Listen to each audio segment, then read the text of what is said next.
아이가 처음에 세상에 딱 태어나면요, 자기 눈앞에 늘 있는 사람이 있습니다. 엄마이죠. 엄마가 젖도 먹여주고 또 기저귀도 갈아주고 눈도 맞추고 까꿍도 해주고 또 울면 안아주고 업어주고, 그야말로 아이의 모든 필요를 다 채워줍니다. 그때 아이는 이 엄마가 없으면 살 수 없을 것 같아요. 잠시라도 눈이 안 보이면 그냥 울고불고 난리가 납니다. 그러면서 정말 이 엄마를 통해서 아는 거죠. 이 세상은 정말 살만한 세상이구나, 나는 사랑받고 있구나, 이걸 알게 되는 거죠. 그러다가 이 아이가 이제 어린이집쯤 갈 때가 되면 어떻게 될까요? 처음에는 안 간다고 떼를 쓰고 울고 하지만 이제 몇 번 갔다 오고 하면 가보니까 엄마 말고 또 괜찮은 사람들이 좀 있는 거예요. 친구들도 있고 선생님도 있고. 그래서 엄마의 비중이 조금 줄어들어요. 그러다가 점점 자라서 한 사춘기쯤 되면 어떨까요? 다녀왔습니다. 그러면 문 닫고 자기 방에 딱 들어가죠. 엄마가 필요할 때는 언제입니까? 밥 먹을 때 하고 용돈 탈 때. 그때 엄마가 잔소리하면 엄마가 뭘 한다고 그러세요. 이제 자기도 클 만큼 컸다는 거죠. 그러다가 나중에 이제 뭐 결혼하고 뭐 어쩌고 하면 그때쯤 되면 엄마는 어떤 존재입니까? 내가 너무 오랫동안 엄마한테 연락 안 했네. 오늘은 한 달 만에 엄마한테 한번 연락 한번 해봐야지. 뭐 엄마한테 그때는 이제 그 정도밖에 안 되는 거죠. 많은 사람이 신앙생활하면서 하나님을 그런 존재로 생각할 때가 많아요.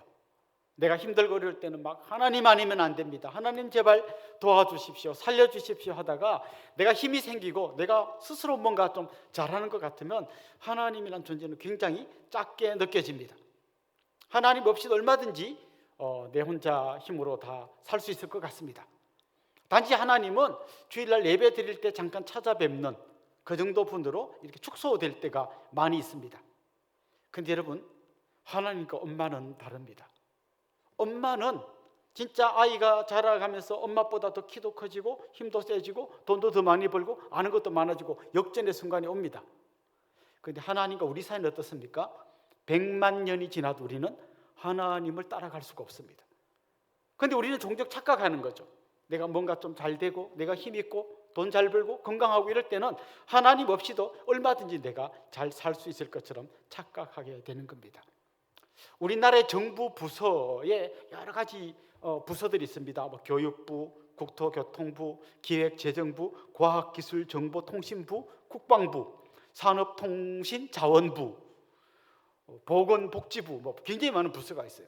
그런데 우리 기독교를 주관하는 부서가 어딘지 아십니까? 문화체육관광부입니다. 기독교는 국방, 교육, 보건 여러 가지 중에서 특별히 문화, 관광 이런 영역에 들어가 있는 거예요. 그 안에 들어가 보면 종무 1 담당관이 있고 종무 2 담당관이 있는데 기독교는 종무 2 담당관에서 담당합니다. 종무 2 담당관들이 하는 그 일 안에 보면 기독교 담당하는 사람이 있고 불교 담당하는 사람이 있고 거기서 기독교 담당하는 아주 소수의 사람이 기독교를 담당하죠.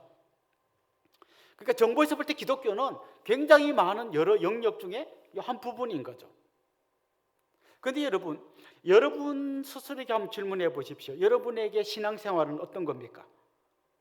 나에게 건강, 우리 자녀 교육, 직장생활, 취미생활, 재테크 많은 영역이 있는데 그 중에 한 부분 신앙생활 요겁니까? 아니면 하나님이 진짜 여러분의 모든 삶을 통치하고 계십니까? 오늘 우리가 읽은 이 말씀은 굉장히 우리에게 중요한 질문을 던지고 있습니다. 여러분이 믿는 하나님은 여러분의 삶의 영역 중 어떤 부분을 통치하고 있는가 물어보고 있는 겁니다. 당시 이스라엘 백성들은 이렇게 생각했어요.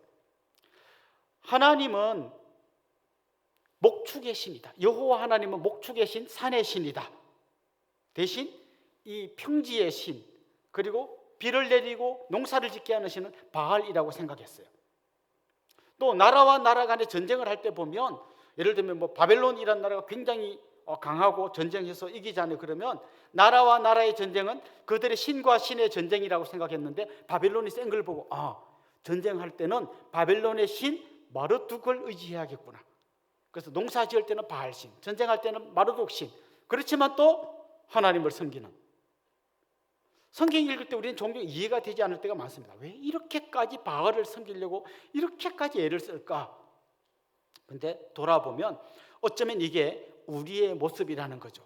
우리는 예배 드릴 때는 하나님, 교육할 때는 또 옆집 아줌마한테 들은 그 얘기, 강남으로 진출해서 3살 때부터 영어 몰입 교육을 시켜가지고 자소서를 누가 대신 써주고 온갖 가짜 서류를 붙여서라도 대학에 합격해야 그래야 너네 아이의 미래가 있다고 말하는 그 옆집 아줌마의 이야기가 하나님의 이야기보다 훨씬 더 크게 들리고, 교육은 그쪽 따라가고 재테크는 또 이쪽 따라가고, 그렇지만 또 교회는 오고. 그래서 내 모든 삶의 영역 중에 신앙생활은 요만한 한 부분에 불과할 뿐이고, 나머지 모든 영역은 또 내 주위의 여러 사람들의 이야기, 더 정확하게 말하면 내 마음의 우상을 따라 살아가는, 그게 우리의 모습이라는 거죠.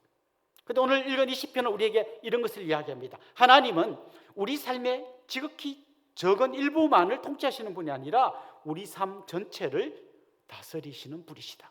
우리의 모든 시간과 모든 공간이 하나님의 통치 영역에 들어간다고 이야기합니다. 오늘 본문에 보면 하나님은 시간의 주인공이라고 이야기합니다. 시간의 주인이십니다. 모든 역사를 다스리시는 분이십니다. 여러분, 역사가 언제 시작되는지 아십니까? 모든 시간이 언제부터 시작되는지 아십니까? 하나님의 천지 창조부터 시작됩니다. 오늘 본문 6절에 보면 이렇게 이야기합니다. 주는 주의 힘으로 산을 세우시며 권능으로 띠를 띠시며. 하나님이 산을 세우신 거예요. 그리고 산이 흔들리지 않도록 띠로 딱 묶어 두신 거예요. 이 시적인 표현이죠. 하나님의 권능으로 하나님이 세우신 이 산들이 흔들리지 않게 했다는 겁니다. 다시 말하면 하나님은 온 천지를 창조하신 창조주라는 것이죠. 7절에는 이런 표현이 나옵니다. 바다의 설렘과 물결의 흔들림과 만민의 소요까지 진정하시나이다. 사실 이 말씀은 이스라엘 백성들이 홍해를 건너서 가나안 땅에 들어간 이 전 과정을 시적으로 표현한 거예요. 그 홍해 바다가 막 이렇게 흔들리고 거기에 가면 이제 빠져 죽을 것 같은데 하나님이 바다를 잠잠케 하시고 바다 가운데 길을 내셨죠. 그리고 가나안 땅에 7 족속이 막 들끓고 있었지만 하나님이 그들을 잠잠케 하시고 이스라엘 백성들을 가나안 땅에 들어가게 하셨죠. 그러니까 그들의 역사를 보면 하나님이 만드셨을 뿐만 아니라 그들이 애굽에서 종살이 하던 삶에서 벗어나 광야를 통과하고 홍해를 건너고 가나안 땅에 들어가는 이 모든 과정이 전부 다 하나님의 다스림, 하나님의 통치 속에서 이루어졌다는 거죠. 하나님이 모든 시간의 통치자, 역사의 주인이라고 이야기하고 있는 것입니다. 다니엘서에 보면 그 당시에 그 바빌론의 왕이었던 느부갓네살 왕이 꿈을 꾸었습니다. 근데 꿈을 꾸었는데 무슨 꿈을 꾸었는지 잊어버렸어요. 그런데 문제는 뭔가 하면 잊어버리긴 했지만 이 꿈이 너무너무 중요한 꿈이라는 것까지는 알고 있는 거예요. 그래서 신하들을 불러모으고 말합니다. 내가 꾼 꿈을 해몽해라. 왕이 무슨 꿈을 꾸었는지 말씀하시면 저희들이 해몽하겠습니다. 무슨 꿈을 꾸었는지는 잊어버렸는데 너희들이 잊어버린 꿈 내용도 알아내고 해몽도 해라. 아무도 못했어요. 그때 다니엘이 그 꿈이 뭔지를 이야기하고 그 꿈의 의미도 설명해 줍니다. 느부갓네살 왕이 꾸었던 꿈은 이런 거예요. 어떤 큰 신상이 서 있는데 머리는 순금으로 되어 있고 가슴과 팔은 은으로 되어 있고 배와 넓적다리는 노스로 되어 있고 종아리는 철로 되어 있고 발은 철과 진흙이 뒤섞여 있는 거예요. 그런데 어디선가 돌이 하나 날아오더니만은 이 신상을 딱 맞췄는데 신상이 와르르 무너지고 가루가 돼서 다 날려가 버리고 대신에 그 돌은 큰 태산을 이루었다는 거예요. 근데 그게 무슨 뜻이냐? 왕이시여, 왕의 나라는, 이 바벨론은 순금과 같은 정말 대단한 나라입니다. 그 다음 왕보다 좀 못한 나라가 계속해서 나타날 건데요, 마지막 날에는 하나님이 이 모든 나라를 다 쓸어버리시고 하나님의 나라를 세우실 겁니다. 이게 다니엘이 해석해 준 꿈의 내용이에요. 그렇습니다. 하나님은 이 인간의 모든 역사를 통치하시는 분이십니다. 어떤 한 나라가 세계를 제패하고 그냥 모든 나라를 쥐락펴락하는 것처럼 보이지만 하나님이 고개 한 번만 돌리시면 그 나라는 그냥 역사의 뒤안길로 사라지는 거예요.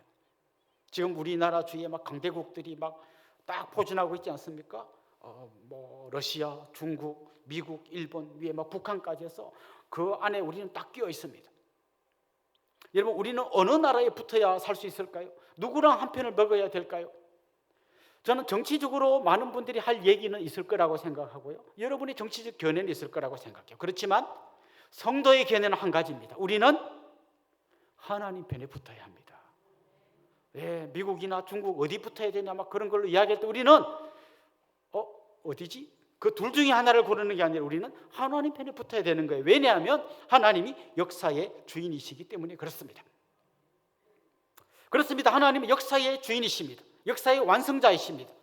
창조로부터 역사가 시작됐다면 주님의 재림으로 이 역사가 완성될 것입니다. 하나님은 이 긴 역사의 기간 동안 단 1초도 하나님이 못 보거나 다스리지 않는 시간은 없습니다.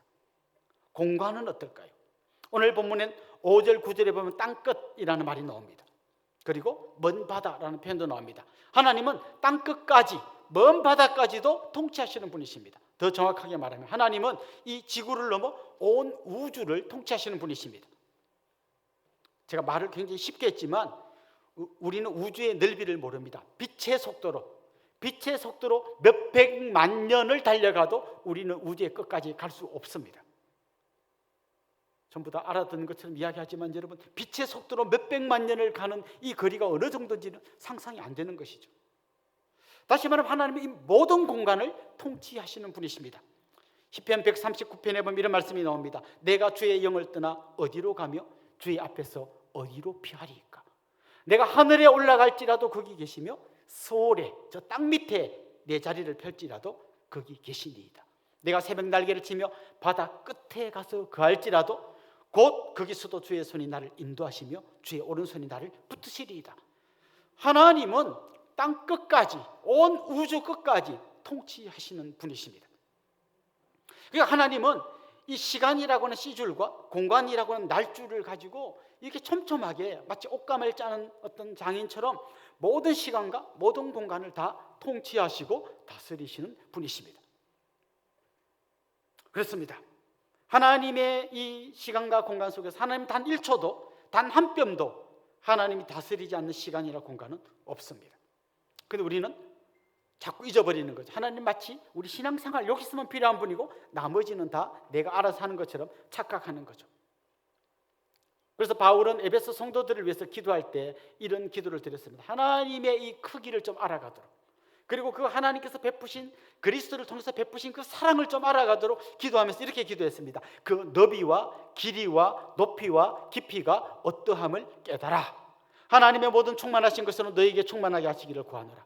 하나님의 그 다스림, 그리스도를 통한 그 사랑의 너비가 얼마나 넓은지, 얼마나 길고 영원한지, 얼마나 크고 얼마나 높고 깊은지 이걸 좀 알기를 날마다 기도하는 거죠. 저는 여러분의 신앙생활에서 하나님이 여러분을 다스리는 그 너비가, 그 길이가 내가 아는 것보다 훨씬 더 넓고 광대하며 훨씬 더 길고 영원하다는 것을 날마다 알아가실 수 있기를 간절히 소망합니다. 그런데 가끔씩 이런 생각 들지 않습니까? 그렇다면 그렇게 긴 시간과 그렇게 광대한 공간을 통치하시는 하나님의 그 통치 안에서 우리라고 하는 존재는 어느 정도의 위치를 차지할까요? 여러분, 하나님의 시간표에서 우리가 차지하는 그 시간은 어느 정도 될까요? 저는 1963년에 시작해가지고 2021년까지 한 57년 몇 개월을 지금 달려왔습니다. 저는 요만큼을 차지하고 있어요. 혹시 여러분 정조부를 아십니까? 여러분 정조부에 대해서 얼마나 알고 계십니까? 여러분에게 소중한 DNA를 물려주신 그분을 여러분 얼마나 알고 계십니까? 사실 잘 모릅니다. 아신다면 이름 정도 겨우 알까 말까요? 혹시 여러분의 팔촌을 아십니까? 어디에 뭐 우리 그 칠촌 아재의 뭐 아들 있다고 듣기는 들었는데 잘 모릅니다. 우리가 이렇게 가까운 사람도 잘 모르는데 우리가 역사 속에 우리가 차지하고 있는 요 짧은 시간이라고 하는 것은 어떻게 보면 한 점밖에 안 되는 거죠. 공간적으로 보면 어떨까요? 이 광대한 우주, 몇백만 년을 빛의 속도로 가도 다다를 수 없는 이 광대한 우주 속에서 화성시 남해안급에 사는 우리가 차지하고 있는 이 공간, 그러니까 우리는 역사의 그 시간의 시줄과 공간의 날줄 속에서 이 한 점 정도밖에 안 되는 거죠. 아니, 먼지 정도밖에 안 되는 거죠. 그렇다면 이 광대한 영역을 통치하시는 하나님께서 보실 때 이 점도 안 되는 나의 삶에 얼마나 깊이 개입하시고 계실까요? 이런 생각이 드는 거죠. 만약 저 혼자서 이 남양 시내를 다 청소한다면 얼마나 빈 구석이 많을까요? 내 손길이 안 미치는 곳이 얼마나 많을까요? 만약 나 혼자서 우리 남양 여기 있는 뭐 독거노인을 다 돌본다면 내가 돌보지 못하는 사람이 얼마나 많을까요? 우리는 종종 하나님을 우리 인간의 관점에서 생각합니다. 이 넓고 이 영원한 세상을 통치하시는 하나님께서 과연 우리 같은 이런 보잘것없는 존재를 얼마나 아실까? 그런데 오늘 본문은 하나님이 우리 삶에 깊이 개입해 계심을 이야기하고 있습니다. 온 우주를 창조하셨을 뿐만 아니라 하나님은 우리 한 사람 한 사람을 만드셨습니다. 너무나 독특하게. 여러분 한번 돌아와 보십시오. 여러분하고 똑같이 생긴 사람 한 명도 없습니다. 쌍둥이도 잘 보면 굉장히 다르게 생겼어요. 또 얼굴은 비슷한데 성격이나 뭐 말하는 거나 다 다릅니다. 생각이 다릅니다. 하나님 한 명 한 명을 다 다르게 만드셨는데요, 마치 그 한 명밖에 안 만드신 것처럼 그 한 명에게 온 하나님의 정성을 다 기울여서 완벽하게 만드셨어요. 그렇게 우리 한 명 한 명을 다 만드신 거예요.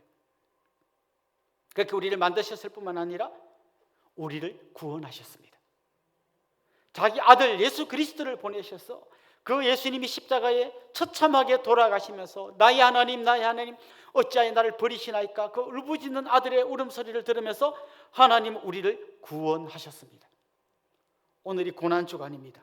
그냥 해마다 지나가는 고난주간이 아니라 나 한 사람을 위해서 하나님이 가장 소중한 아들을 내주신 그 사랑의 깊이가 여러분에게 정말 감격으로 와닿을 수 있기를 소망합니다. 그래요, 하나님은 온 세상을 구원하신 정도가 아니라 내 한 사람, 나 한 사람을 만드시고 구원하셨어요. 이걸 깊이 생각하다 보면 바울과 같은 고백에 이르게 됩니다. 바울은 로마서 8장에서 이런 고백을 했습니다.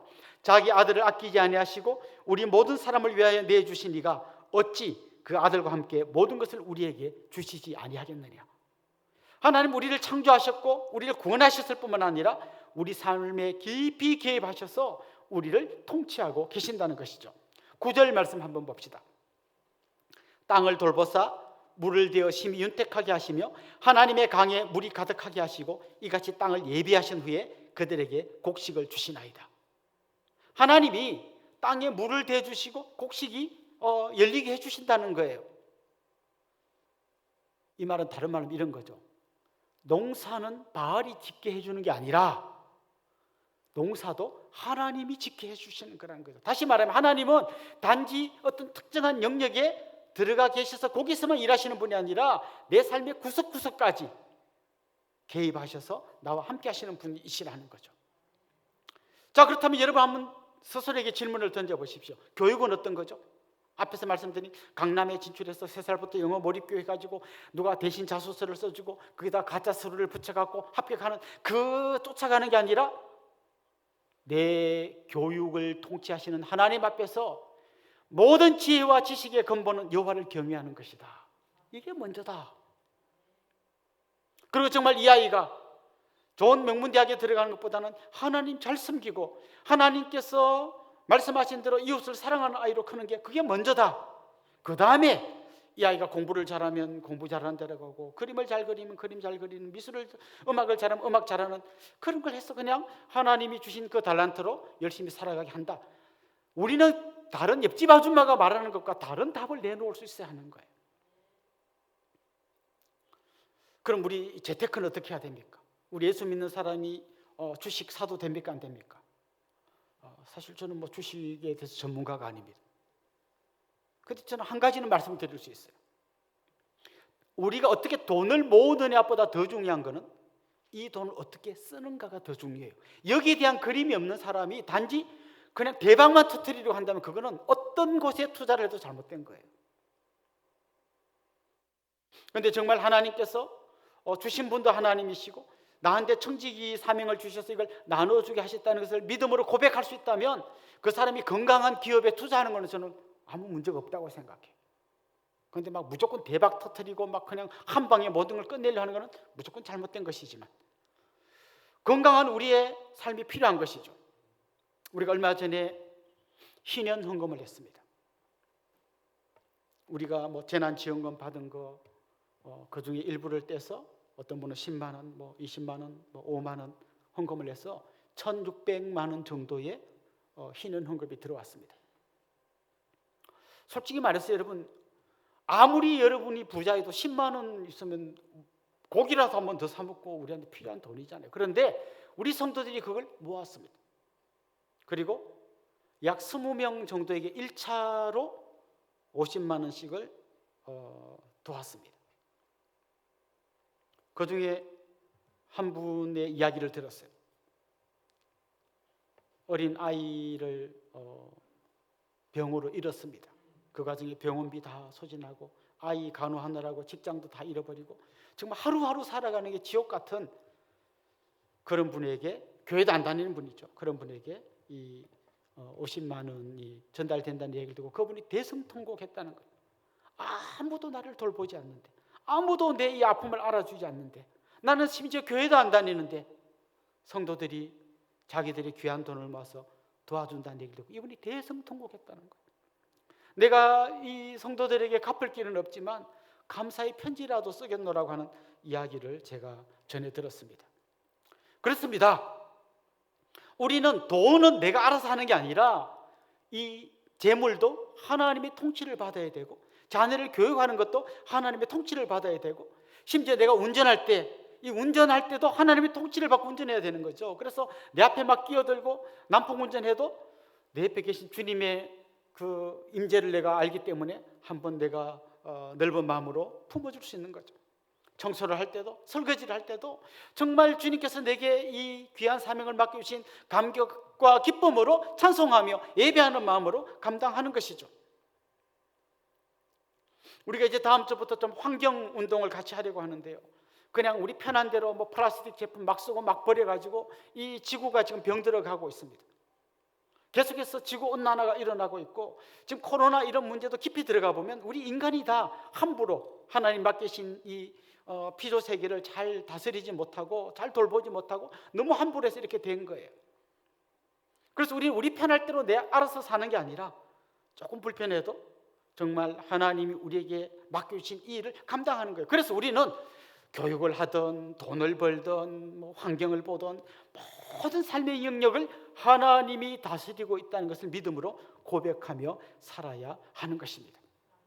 우리의 건강도, 우리의 미래도, 내 취미도, 친구 관계도 하나님의 통치 안에서 우리가 해야 한다는 것이죠. 오늘 본문 10절에 보면 이렇게 말씀하십니다. 주께서 밭고랑에 물을 넉넉히 대사 그 이랑을 평평하게 하시며 또 담비로 부드럽게 하시고 그 싹에 복을 주시나이다. 온 우주를 통치하시는 하나님이요, 내가 농사짓는 밭 고랑에 물을 대주시는 거예요. 그 크고 광대하신 하나님이 가장 작은 나를 찾아오셔서 내 삶에 개입해 주시는 거예요. 그래서 요한복음 15장에 보면 예수님께서 그런 말씀을 주셨습니다. 나는 포도나무요, 너희는 가지니. 그가 내 안에, 내가 그 안에 거하면 사람이 열매를 많이 맺나니 나를 떠나서는 너희가 아무것도 할 수 없느니라. 우리는 하나님 떠나면 아무것도 할 수 없습니다. nothing입니다. 아무것도 할 수 없습니다. 단지 신앙생활만 못하는 게 아니라 아무것도 할 수 없습니다. 그러나 그 하나님 은혜 안으로 들어갈 때 하나님 우리 밭고랑에 물을 대주실 것입니다.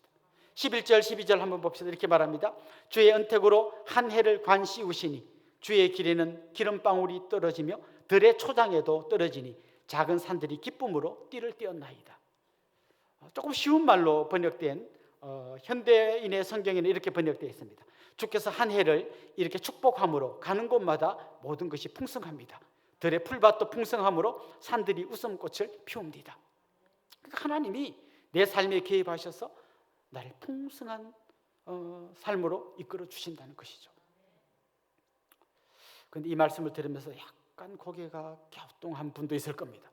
그렇게 풍성하게 내 삶을 보살펴 주신다고 했는데 나는 지금 안 풍성한 것 같아요. 나는 지금 건강도 안 좋고 돈도 없고 여러 가지 힘든데요. 이건 어떻게 설명해야 됩니까?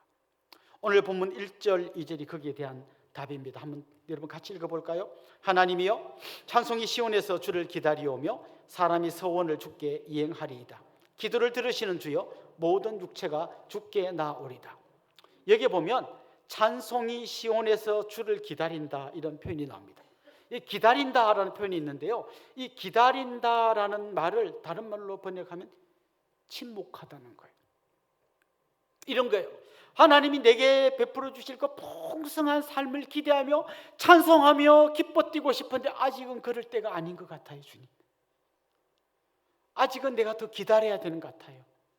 그래서 내 입으로 막 불평하고 원망하는 것이 아니라 침묵하면서 내 기도를 들으시는 하나님 앞에 제가 기도하겠습니다. 하나님 언젠가 나에게 찬송의 날, 기쁨으로 노래할 날을 주실 것을 믿음으로 고백하면서 기도하겠습니다. 이게 오늘 본문의 이 시편 저자의 고백인 것입니다. 사랑하는 성도 여러분, 하나님은요 우리의 밭 고랑에 찾아오시는 분이십니다. 하나님은 우리의 삶의 현장 가운데 찾아오셔서 내 손을 잡아주시고 내 등을 두드려 주시고 내 눈에 눈물을 닦아주시는 분이십니다. 지금 이 어려운 시기, 아직까지 내가 기쁨의 찬송을 부를 상황이 아닐지라도 언젠가는 그날을 허락하실 주님을 기대하면서 침묵하면서 기다리면서 기도하시는 여러분 되시기를 주님의 이름으로 축원합니다. 오늘 본문의 말씀을 요약하면 이렇습니다. 하나님은 시간이라고 하는 시줄과 공간이라고 하는 날줄을 계속해서 교차하면서 아주 정교하게 이 세상을 통치하고 계십니다. 그 가운데서 특별히 우리 한 사람 한 사람을 만드시고 구원하시고 또 하나님 곁으로 불러주시고 하나님의 뜰에서 살게 해주시는 너무나 은혜로우신 분이십니다. 그 하나님은 우리의 밭고랑에 물을 대주시고 우리가 심은 그 싹에 복을 주시는 분이십니다. 여전히 내 삶이 아직까지는 기쁨의 찬송을 부를 상황이 아닌 것 같지만 내 곁에 오셔서 신실하게 응답하실 그 하나님을 기대하면서 기다리면서 침묵하면서 기도하겠습니다. 이 고백이 저와 여러분의 고백이 될 수 있기를 주님의 이름으로 축원합니다. 기도하겠습니다. 우리의 삶의 현장에 찾아오시는 주님, 그 하나님을 온 마음 다해 찬송합니다. 하나님, 아직 내 삶 가운데 여전히 고난이 깃들어 있고 아직 내가 기쁨으로 춤추며 노래할 상황이 아닐지라도 침묵하며 기다리겠습니다. 기도하며 하나님의 신실한 응답을 기대하겠습니다. 한 사람 한 사람을 주의 능력과 권능의 팔로 붙들어 주시고 온 우주와 역사를 통치하시는 하나님께서 한 사람 한 사람의 밭고랑에 물을 대 주시옵소서. 예수님의 이름으로 기도드리옵나이다. 아멘.